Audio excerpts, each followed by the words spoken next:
Sekitar 40.000 tahun lalu, Salar de Uyuni ini adalah Danau Mincin. Danau Mincin kemudian mengering dan menjadi dataran garam. Namun tidak seluruh bagiannya mengering dan membentuk garam.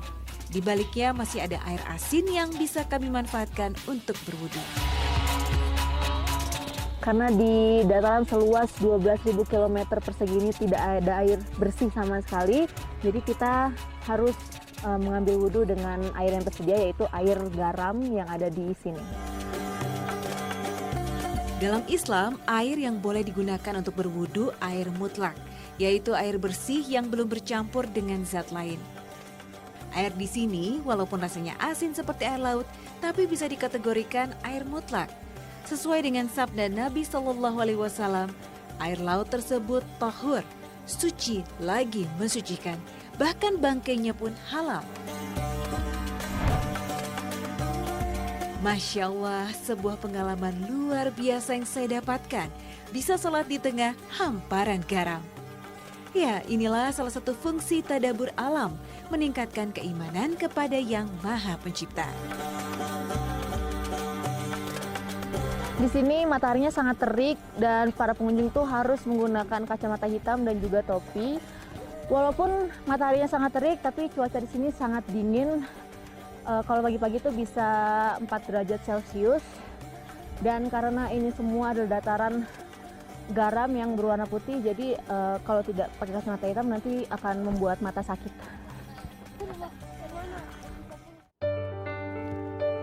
Oh iya, turut serta bersama rombongan kami ada Pablo, seorang dokter yang menjadi mualaf sejak 2 tahun lalu.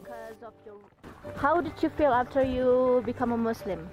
Bueno, yo me sentí realmente realizado, me siento perfecto y creo que esta ha sido la religión que siempre me ha esperado.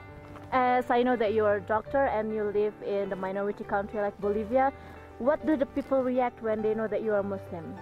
Bueno, particularmente una respuesta ha sido la de mi familia diciendo ¿por qué te has cambiado? La de algunos amigos. La dificultad más grande que he tenido solo ha sido el cambio de hábitos alimenticios y no consumir alcohol. Por lo demás no ha habido ningún problema y mi familia como mis amigos han aceptado que yo sea musulmán. Karena masih terbilang baru, Pablo tidak pernah berhenti untuk belajar mengenal Islam. Ia juga mengakui tadabbur alam kali ini mengantarkannya ke fase tasyakur, bersyukur atas segala nikmat dan rahmat yang diberikan Allah Subhanahu wa Ta'ala.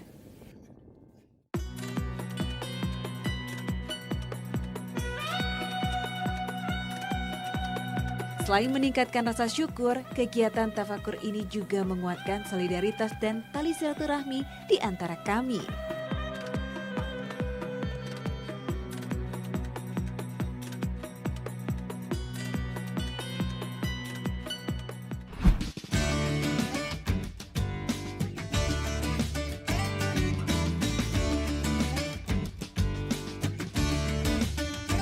Setelah puas mengagumi keindahan Salar de Uyuni, kami mendapatkan kesempatan berkunjung ke rumah salah satu warga lokal.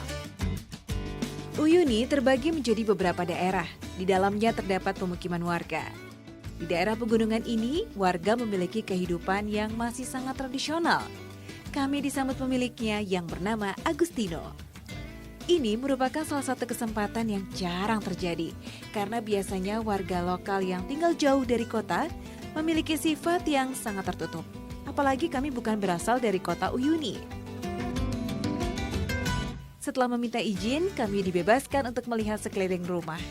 Kehidupan warga lokal selalu penuh keunikan ya. Salah satunya cara mereka menyediakan makanan untuk keluarga.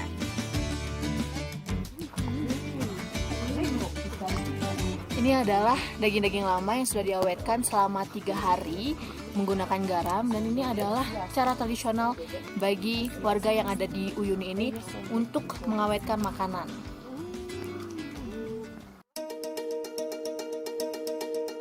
Di sini kami juga bisa melihat rumah tradisional masyarakat Uyuni. Kebanyakan dari mereka memanfaatkan batu sebagai bahan utama rumahnya. Nah, ini adalah rumah tradisional warga yang tinggal di Uyuni. Mereka menggunakan bebatuan ini agar lebih hangat ketika mereka tinggal di dalam.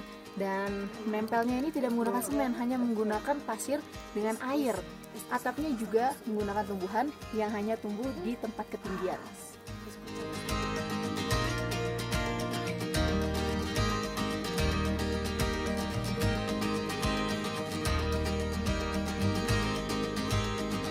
Karena hidup jauh dari pusat kota, jadi warga yang tinggal di Uyuni ini sangat mandiri hidupnya. Mereka membuat semuanya sendiri, sampai ke perkakas bertani pun mereka membuatnya sendiri.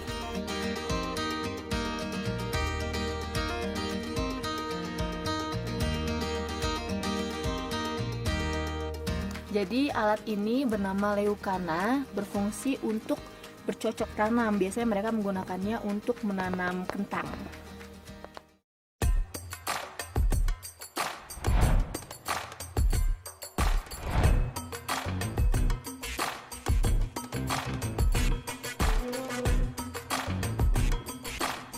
Kereta-kereta yang ada di sini sudah berumur 119 tahun karena mereka datang pada tahun 1900 dibawa dari Inggris dan juga Spanyol.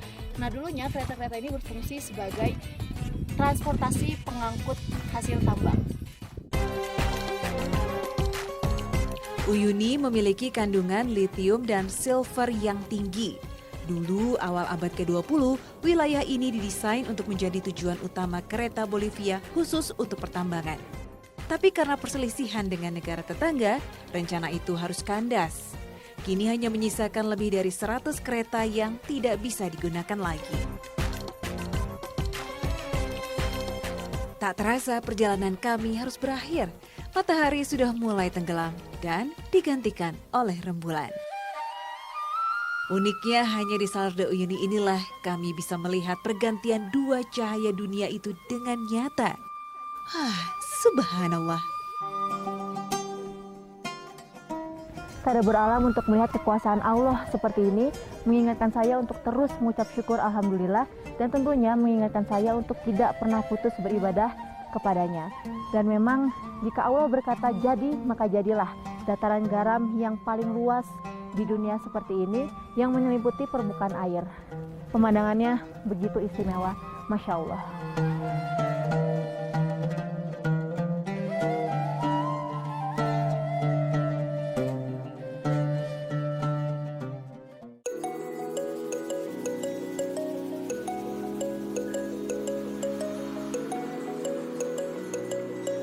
Amerika Latin memiliki banyak keunikan, salah satunya makanan.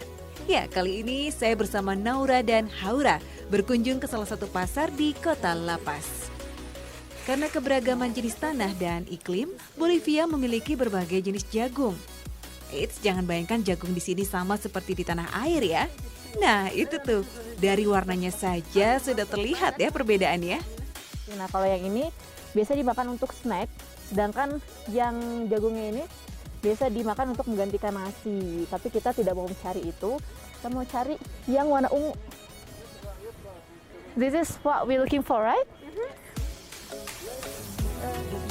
Cukup aneh bagi saya melihat jagung berwarna ungu ini seperti mainan. Karena biasanya di Indonesia hanya ada jagung yang berwarna kuning, tapi ini berwarna ungu dan masyarakat sini biasa mengolahnya menjadi minuman. Mais morado atau jagung ungu, jenis khas yang berasal dari Amerika Selatan bagian pegunungan Andes. Awalnya jagung ini tumbuh di Peru, lalu dibudidayakan dan menyebar hampir di seluruh Amerika Selatan. Bijinya yang berwarna ungu biasa dimanfaatkan penduduk lokal sebagai bahan pewarna makanan serta minuman alami. Warna ungu ini dihasilkan dari kandungan antosianin tinggi yang merupakan pigmen alami dan terdapat pada berbagai jenis tumbuhan. Seharusnya yang melakukan ini adalah penjualnya, tapi menurut kepercayaan mereka, jika mereka direkam videonya, wajahnya dan tubuhnya itu, mereka seakan-akan direkam dan diambil jiwanya ke dalam video itu. Jadi saya harus melakukan ini sendiri.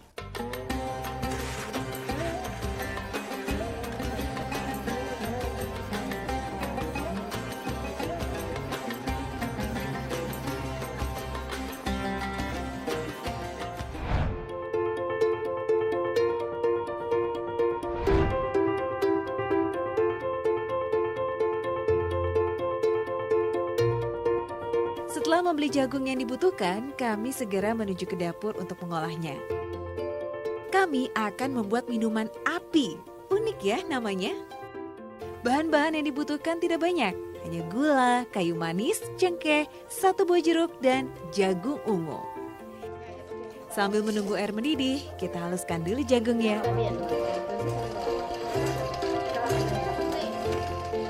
Walaupun jagungnya ini permukaannya berwarna ungu, tapi setelah digiling dia berubah warna menjadi putih. Dan sudah tercium aroma-aroma seperti jagung dibakar.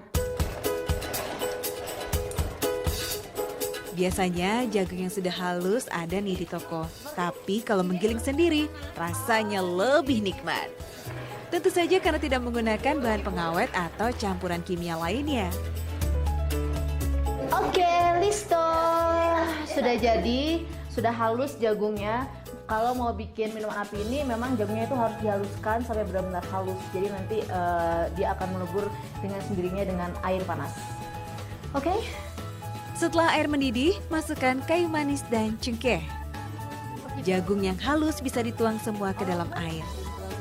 Untuk membuat minuman api, biasanya masyarakat lokal menggunakan kulit nanas atau jeruk.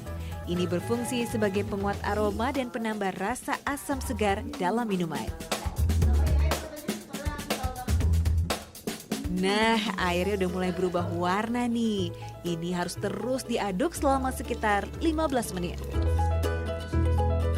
Nah, apinya sebentar lagi udah mau jadi. Sekarang aromanya sudah mulai berasa. Masyarakat yang tinggal di La Paz sangat menyukai minuman api. Sebab kota La Paz berada di ketinggian 3.600 di atas permukaan laut. Musim panasnya saja tidak mencapai 25 derajat Celcius. Enak sekali minuman api ini, apalagi diminum ketika hangat di tengah cuaca La Paz yang sangat dingin seperti ini, sangat efektif untuk membantu badan menjadi lebih hangat. Tekstur api ini agak sedikit kental dan saya tidak merasakan jagung sama sekali di sini, malah rasanya tuh agak lebih ke sirup.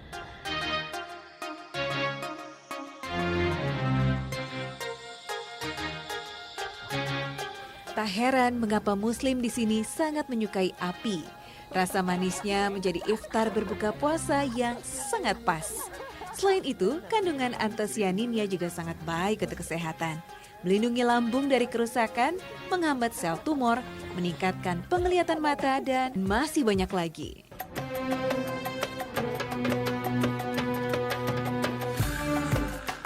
Me pidió perdón, me dijo que nunca más iba a volver a beber porque se estaba convirtiendo al Islam.